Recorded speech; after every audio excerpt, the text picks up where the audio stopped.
All right, so today we got some pretty big updates as Adidas has just officially unveiled their preliminary Q2 results, which not only includes all the Yeezy information, and quick spoiler alert, Adidas still is planning to release Yeezys throughout the duration of 2024, but we also got some rare insight behind the scenes of Fear of God Athletics, the Adidas collaboration, which honestly, it feels like they rarely talk about nowadays. So we're gonna get into all of that here in a minute, but to begin, let's go ahead and pick up from where we left off yesterday with the whole Vultures 2 thing. So of course, y'all know as soon as my video went live, unfortunately, they released the whole, or they removed the release date information from Yeezy.com, which can only mean one thing. It's over. I'm done. Sorry, y'all.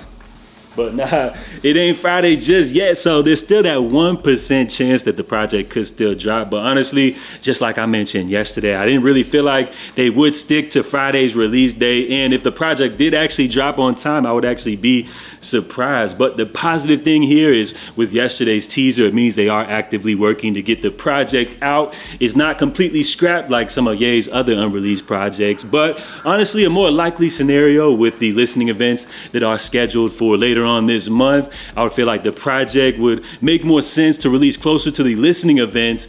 But with Friday right around the corner, there's still that potential chance that we could see merch release. So we'll have to see and wait how it all plays out. So I guess we'll just be continuing to listen to the leaks until this project officially drops. But honestly, I feel like we're getting a lot closer. Now, as far as this whole Adidas Yeezy situation, can you imagine it's 2024 and Adidas is still dropping Yeezys? Now, as far as this year's releases goes, I would say things have been getting pretty stale, pretty boring. As far as the unreleased pairs, the only new thing that we saw drop were these 500 high tactical sand boots or whatever.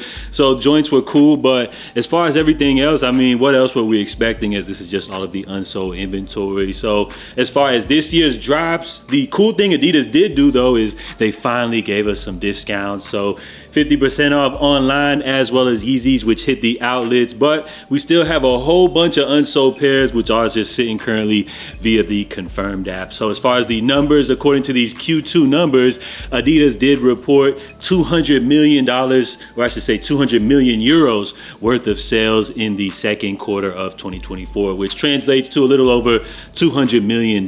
So pretty decent sales numbers, most definitely down when compared to this same time last year, but how could you really compare this year's releases to last year's releases? I mean, it's kind of like night and day. So $200 million, a little over, worth of sales. And they did also report that they have just around 150 million euros worth of Yeezys remaining, which translates to a little over $150 million worth of pairs remaining. So as far as Adidas dropping these pairs for the rest of the year, it looks like they boosted up the numbers in Q1, they boosted up the numbers for Q2, and it looks like for quarter 3 and 4, they are going to be boosting up these numbers with some more Yeezy drops. But as far as the outlook for 2025, what are they going to do once all of these pairs, you know, are sold? So as far as what I would anticipate for the rest of the year, I'm not expecting to see any cool pairs drop. Pretty much just the same old story, what we're seeing right now, just all of the leftover pairs that are still sitting.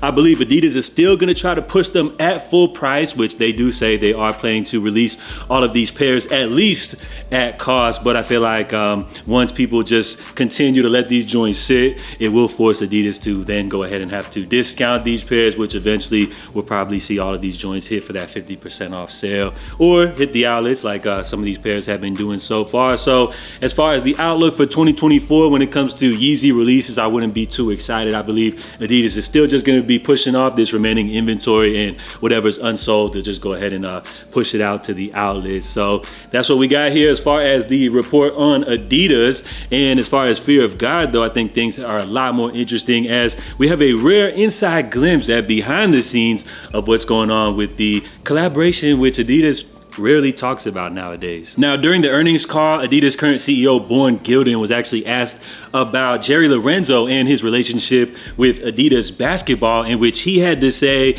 when mentioning basketball, he didn't talk about Jerry because he's so happy to see what they're doing currently with their NBA signature models from athletes such as Anthony Edwards and James Harden. Now, you also have to remember that English is not Mr. Gilden's first language. So he then went on to say that Jerry Lorenzo, something you know has been complicated because it's taken a long time to get the products in the marketplace. It's a combination of lifestyle and lifestyle performance. It did extremely well when we launched it on the, I would say, Japan, China, and parts of the US, but you know the collection was 2 years delayed. So right now we have shrunk it to make sure the supply is not bigger than the demand, and we manage it now on a much, what should I say, narrower distribution than I think the plans were 3-4 years ago. The good thing is that we don't need to do it wider right now, and by doing it more narrow and higher price points, I think we will actually help us tremendously on brand heat, because we don't need to push it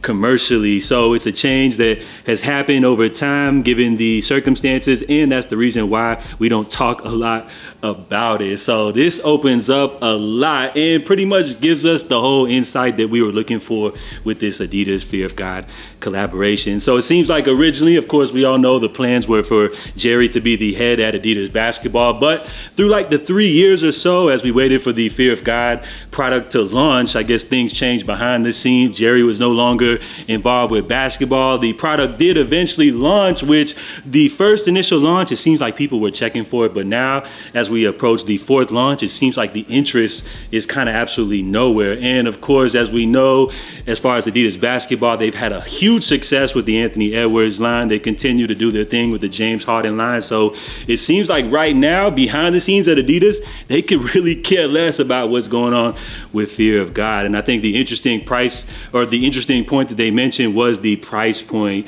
as Adidas isn't really looking to push these in large amounts, as they see the demand isn't really there. What their strategy here to do is to just like keep the high price point, which means that they could just continue to push this product in low numbers, but because they're charging such an outrageous markup price, they can still continue to profit. So it seems like the plan originally, when he says like 3-4 years ago, was for Adidas to drop this stuff in large quantities, but as they see the demand isn't really there, they're just going to continue to go with what their CEO is calling these narrow releases. So it looks like we won't see Fear of God expand into a bigger capacity like people were thinking. Maybe it would be a potential replacement for Yeezy, but it looks like Adidas is just going to continue to do these limited releases. So if you're a Fear of God fan, I wouldn't really expect too much from this collaboration, just these small limited drops as we've seen Adidas push on us like month after month. But Jerry did mention previously that we could expect to see the Basketball 2 model drop in, and for next year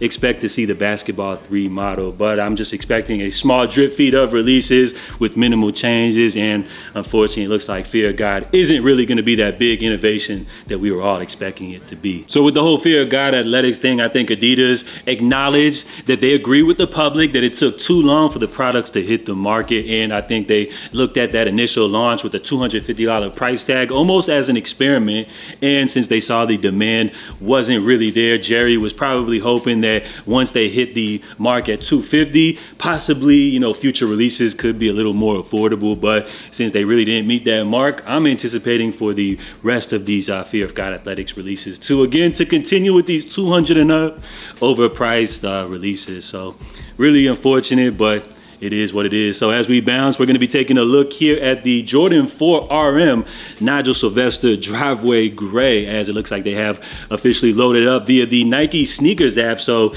it looks like we can look forward to an August 8th release at 10 a.m. Eastern. Of course, you guys know the drill. And word on the streets, with the Sneakers app drop, it looks like this pair is going to be a little more widely available than that first green colorway. So as we head out of here, we're going to take a look at the unboxing experience. Let me know if any of you guys will be going for these via the release date. So I'm JA. Make sure you guys stay safe, stay blessed. I'll catch y'all tomorrow, and in the meantime, stay safe, y'all. I'm out. Bless, love.